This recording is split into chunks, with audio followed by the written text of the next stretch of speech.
Will, Trish, attracting providers to our region has always been a struggle, but here at Jackson County Health and Human Services, the county is working hard to transition patients. Trish, it was business as usual here at Hedrick, but as students walked through the doors, a report of violence led police to investigate. As of right now, the Facebook video has been seen over 180,000 times. Trish today I spent the day talking to the local homeless community and Medford Parks and Recreation about the constant trash here at Alba Park. And folks in Ashland may need to stay away from downtown if they intend to. Light up. One restaurant is taking advantage of the late night food business in Ashland. Reporter John Reinhart has the story. 300 students and over 40 businesses came out to see how these careers can change their lives. Trish, I'm in Phoenix at a trailer park right next to my Circle K. Next year, the SOU student newspaper, the Siskiyou, will change from a class to a student-run club. Can we get every producer in the building to come to the stage and wave to that camera? We thank you for tuning in and have a wonderful day. Woo! See you here, Southern Oregon. Come on down. Come on.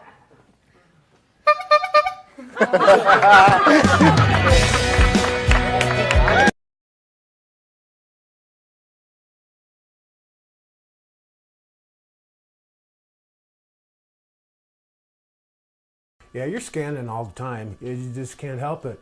That's Victor Rooney. He's the man behind the Oregon Department of Forestry's last lookout tower. It's a job that's been fading away as technology advances. He staffs the tower that sits on top of a mountain all day and night looking for forest fires. Through a little bit of map reading and math, he can tell fire crews where fires are starting as early as possible. See a smoke and I have to report it. For Rooney, it's a fun job. As a man who's been around the forest for most of his life, he says he's been dreaming of doing something like this since he was a kid. Ever since I was a little kid, I remember asking my parents, I wonder if anybody has ever stood on top of that mountain. With cameras becoming more and more advanced and affordable, forest departments throughout the country have reduced the reliance on fire lookouts.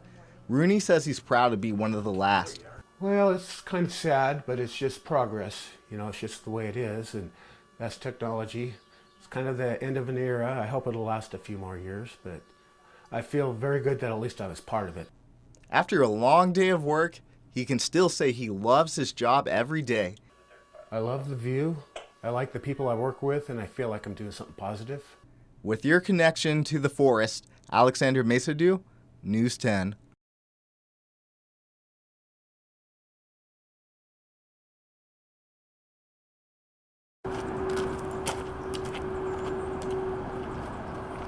A former Marine is walking from Canada to Mexico in order to raise money for wounded warriors throughout the U.S. Today, he stopped in Mount Ashland. Here near Ashland, Oregon, I'm at 917 miles, I believe. The hiker, Tim Toomey, calls his project Operation Awakening 2. He hopes to raise $100,000 through his walk.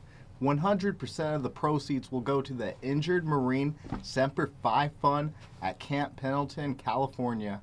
I do it for my brother and sister, but I really do it for the family. So while he or she is healing up in the hospitals and their rehabilitation program, that these families have a resource that they can lean on to help them with bills, to help them with their life, to help them with the transition. On his journey, he has received help from different Marine Corps League chapters throughout the way. The Old Guard Riders, a local Marine Corps League chapter, presented him with $1,000 for his project. There's something about being a Marine that we as brothers, we take care of our own.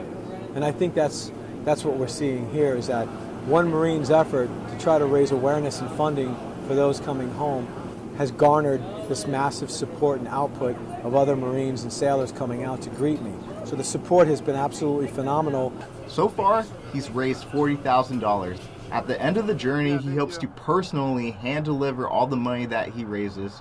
To me, I've got 2,600 miles to show, but to them, it's a few more dollars in their pockets. It's the ability to pay bills, to live comfortably, to make the transition from the combat environment to the peacetime world. And if I can be just a tiny piece of it, it's the greatest thing I can give myself next to completing the hike.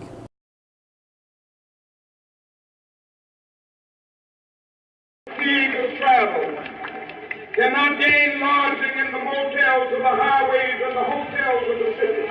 An overflowed crowd packed the Ashland Armory yesterday for the annual Martin Luther King Jr. Day celebration. Poets, dancers, and songwriters all paid tribute throughout the day to the life of Martin Luther King Jr. and the struggle he represented. The celebration here is a lot closer to King's dream or his vision than you see in larger metropolitan cities. After the celebration in the Ashland Armory, a crowd gathered in the Ashland Plaza to hear the full "I Have a Dream" speech echo across the walls of downtown Ashland. A portion of those who gathered in the plaza marched through the streets holding signs and saying, "No justice, no peace."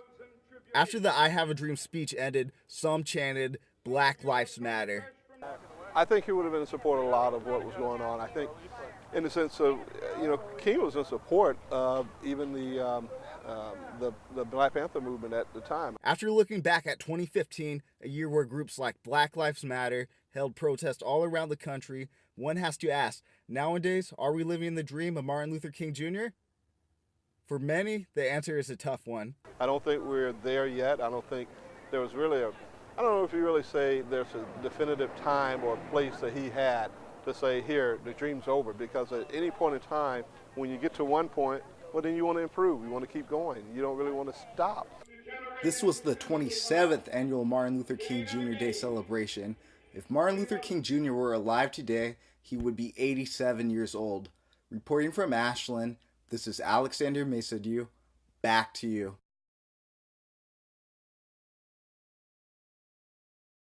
Klamath County Fair is starting tomorrow. And a classic fair favorite, 4-H and FFA shows will happen over the week. News 10 photographer Alexander Mesadieu spoke to a few students who are happy to show the community their work. My pig's name is Gypsy. This is Gypsy, and this is Platinum over here. This is my main market hog, who I'll be selling this year and showing. I have been in fair since I was in 4th grade, which is when you can start doing it, about 9 years old. And I've been showing pigs for about 4 years. I started out showing lambs, but now I'm here showing pigs at the fair. I'd say the Klamath County Fair benefits all these kids here. We're teaching kids a lot of different leadership qualities, responsibility, stuff like that. And also, kids get to come in here and show what they've got, show what they've worked hard for all summer, and they get a paycheck at the end of the summer for it, so it really just all pays out. This is how we grown up on farms or ranches, and we do it because we like it, and it's a good experience to be involved in. It means a lot. It's definitely helped me grow as a person, and it's taught me a lot of things, and it's really helped me grow up a lot. So, I mean, I'm glad it's my last year, but it definitely has taught me a bunch. Kids here are very hardworking kids. They've put their whole summers, and some kids even who show steers and whatnot, put their whole entire years into it. And they work really hard. They learn responsibility and leadership skills. These FFA and 4-H kids are the future of agriculture for Klamath County. And they're just great leaders and great kids in Klamath County, and I think that a lot of kids could look up to them in some sort of way, and that there's a lot of proud parents out here and people that should really be happy that we've got kids like this out here doing stuff like this. They work really hard Yes. during Fair Week. Good luck to you guys this week.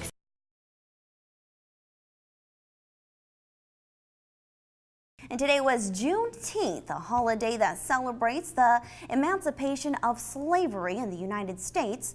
Oregon Shakespeare Festival held a special performance to celebrate the day. News 10's photographer Alex Mesadieu lets the words of those who were there speak for themselves.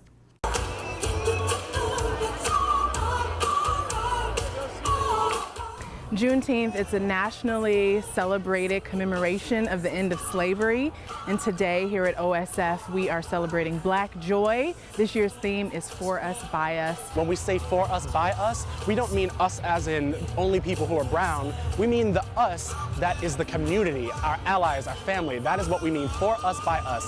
So if you're a person that says, I believe in the progress of people, I believe in the acceptance of people with good hearts and good intentions, that's my us. That's what I mean by for us, by us. I think the Juneteenth celebration is an important and relevant celebration of the end of slavery, but we still have a long way to go.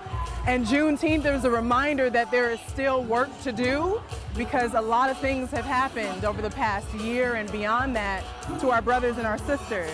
And so while we're free, there's still work to do, and we need reminders like Juneteenth. I think it's most important being, like I was saying, being a part of this kind of tumultuous political climate, that we're as inclusive as possible, and that we're letting people know that none of us get forward if someone's being held back.